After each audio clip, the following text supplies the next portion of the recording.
Ito guys, na ilalim pa lang ako, may nakita agad akong alatan. Maganda at maamo. Ayun, gitik. Ganitong alatan, ito na ang pinakamalaki. Mahigit kalahating kilohin lang.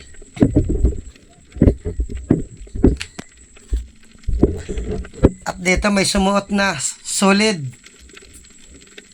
Andun, lumabas na. Maamo din. Ayun, sapol. Solid na budlawan. Pag sa araw, ang solid at dalagang bukid, grupo. Sa gabi, hirihiwalay sila. At yun, mayroong dalagang bukid. Maamo din. Ayun, sapol. Maganda at maamo ang isda ngayon. Ayos yan para hindi na ako pahabuli ng malayo. Surahan, dalawa. Yung puting surahan ito. May isda pa dun sa parting unahan. Ito munang isa. Ayun, gitik. Kasauli at ito pang isa. Ayun, gitik din. Wow, ganda ng pulso ko ngayon. Hindi pasmado.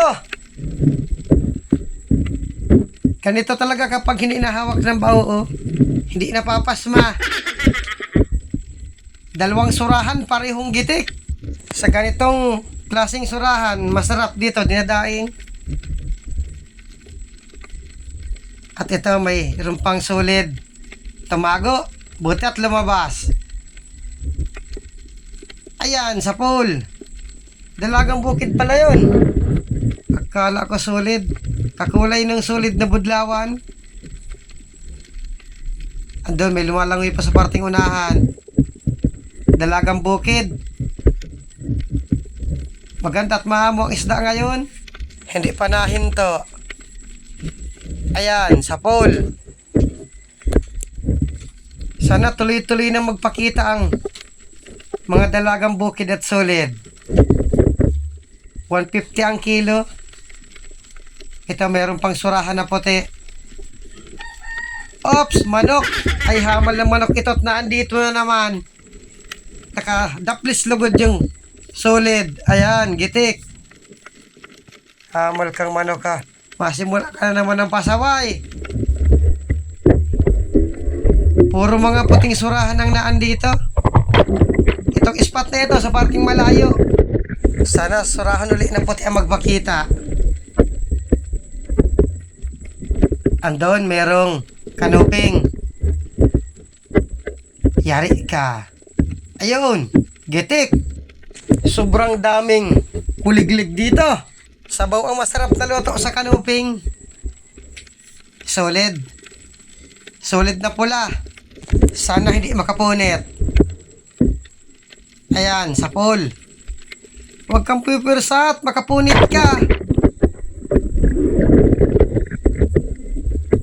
Talagbago ang wala, tapos danggit.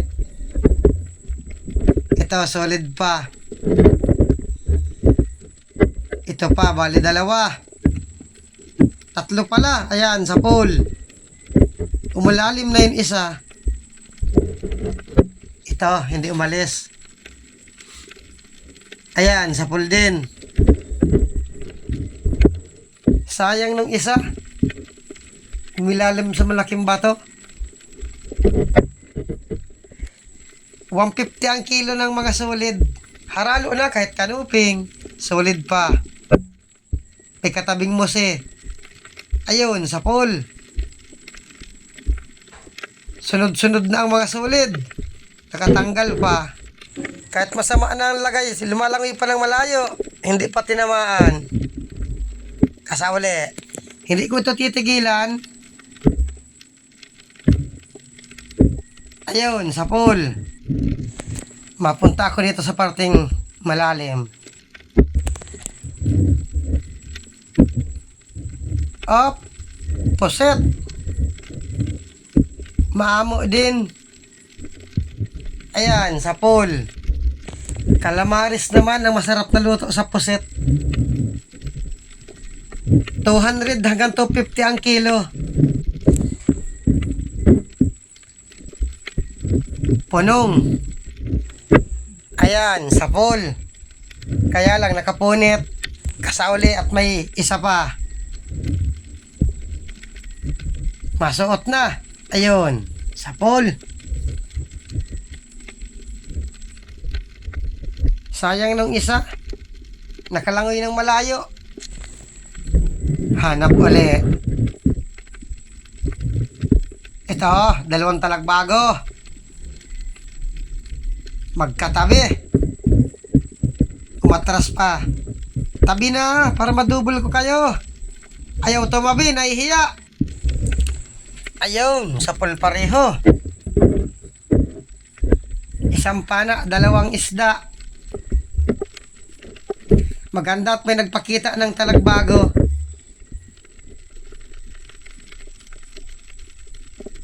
At andun, mayroong tapasan or dungis. Ayan, sa pool. Paksiw or prito ang masarap na luto dito. Kahit sa ihaw, masarap din. Kaya lang, mas masarap talaga yung surahan na paborito ng inakay ko. Kanuping.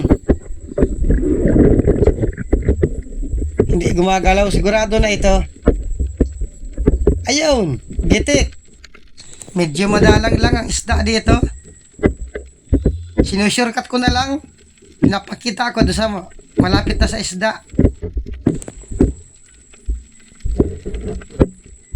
Ito, mayroong puset. Maganda at maamang puset ngayon. Ayan, sa pool. Dagdag calamarisin.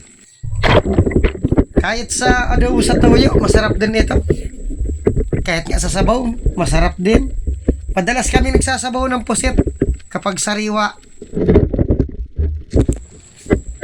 Ito, danggit. Danggit bahura. Ayusin ko ng pwesto para magandang patamaan. Sa pool kang bato ka. Ay hamal na yan at hindi tinamaan. Ayan, sa pool.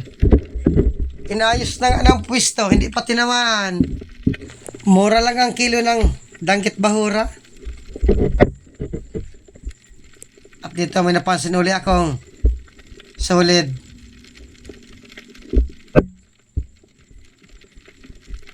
Bali, dalawa. Ay, may samaral sa pinakailalim. Dito ako sa samaral. Ayun, sa pool. Nawala na yung dalawang solid. Nabulabog na. Di bali, malaki man itong samaral. Ayos at kwartang linaw na ito.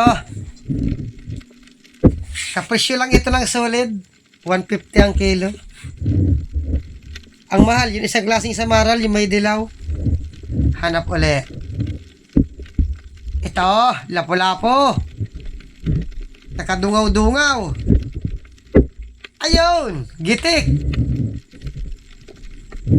Yung isang klase ito ng lapo-lapo. Hindi na ito gaano nalaki. Halos ganito na lang ang tamang sukat nito.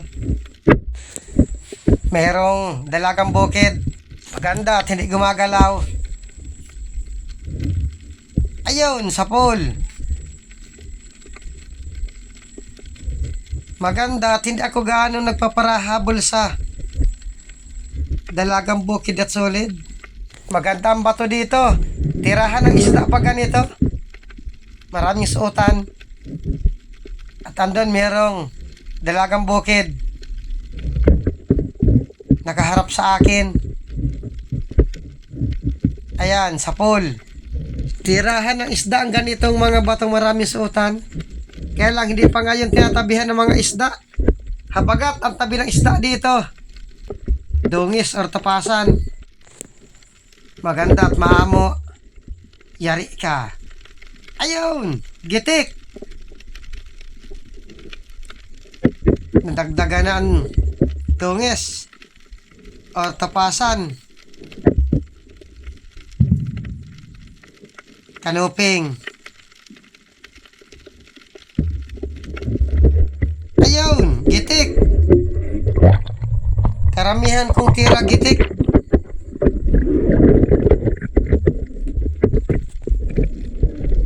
isda pa dito. Kanuping din. Ayun, gitik. Maganda pag malinaw ang tubig. Malayo pa lang, kita ng isda. Kaya lang walang napakitang kupapat, balatan. Dito may napansin uli akong dalagang bukid. Kaya lang tumago. Kita dito sa unahan. Lalong tumago. Dito, kitang-kita. Ayun, sa pole. Sige mga dalagang bukid. Pakita lang kayo ng pakita. Para sunod-sunod rin ang pana. Oops. Dalagang bukid uli. Ayan, sa pole. Maganda at hindi nakakapunit ang dalagang bukid. Laging parting gitna ang tama. At ito, merong solid na pula. Ayun, sa pole. Karamihan ay isda dito, dalagang bukid at solid. Saan na kaya mga kasama nito? Hoy, meron pa. Yari ka. Ayun, gitik. Ayos na. Makakabawi na sa puhunan. May pandurdugtong pa. Sana yung kasama ko marami ring mapana. Dito, mayroon ako napansin na tapasan or dongis. Nasa pinakailalim. Ayun, sa pole. Nakatatlo ng tapasan. Grabe ang palag. Buti ang tapasan, hindi nakakapunit at makunat ang balat nito. At dito, nag-akyat na rin kami sa bangka. Maraming salamat sa inyong panonood. Ayos ang huli ng dalawa kong kasama. Mayroon pa silang nahuling barakuda. Ito guys, at nagdadandahan na kami papunta sa kabilang spot. At maisang dive pa kami. Baka sakaling madagdagan pa. Kaya hanggang dito muna itong unang dive namin.